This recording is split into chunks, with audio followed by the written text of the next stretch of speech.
And we're back. So here's a map of the USSR that we were talking about. Notice Russia is obviously the biggest issue here. Notice that the Ukraine is right next door. We still see some issues between them today. And do we have Poland on this map marked out here? Poland is not officially on this map, but it is right over here, I believe. Then we'll get into that. Okay, so two diverging societies. This is the important to understand the difference between these two things. Now, I know we've talked about this in class a little bit before, and guys know I like to go on and on about China.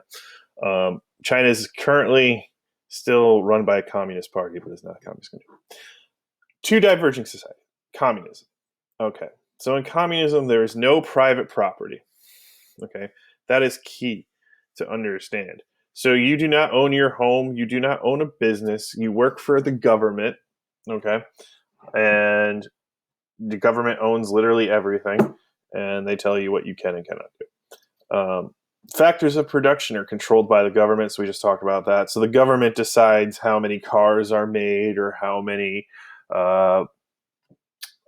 farms are up and running or how much coal is being dug out of the ground, whatever it is. The government controls the entire economy. It's based on equity. When I say equity, I mean equality. But what we'll find is that obviously not everybody is equal in Soviet society. All have a job. Everybody has to have a job, right? That's a big thing. There's 0% unemployment in communism. At least that's what the governments tell us. All are provided for, so everybody will be provided food, health care, housing, all that kind of stuff. So there'll be no homeless people or anything like that.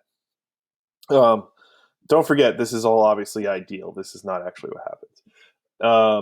Not only is everybody provided for, but it's supposed to be equal. That's not really going to work out. You'll still see today in communist countries, there's still a couple holdouts left. China, Cuba, North Korea, still having completely free government health care. That's a big thing in communist countries. So China today, even though they do allow private business, healthcare is still government run. And it's usually a dictatorship. And by usually, I mean it's always a dictatorship. All right, capitalism. This is us, guys. We live under capitalism. Capitalism is private property. Major key. Sorry, my mouse is sensitive, guys. Private property, which is a major key of capitalism. Private property is awesome. Sorry, guys. Private property is important to capitalism. It really drives the whole thing. Factors owned by individuals. I'm sorry. That should be factories. That is even spelled wrong. Or the means of production are owned by individuals.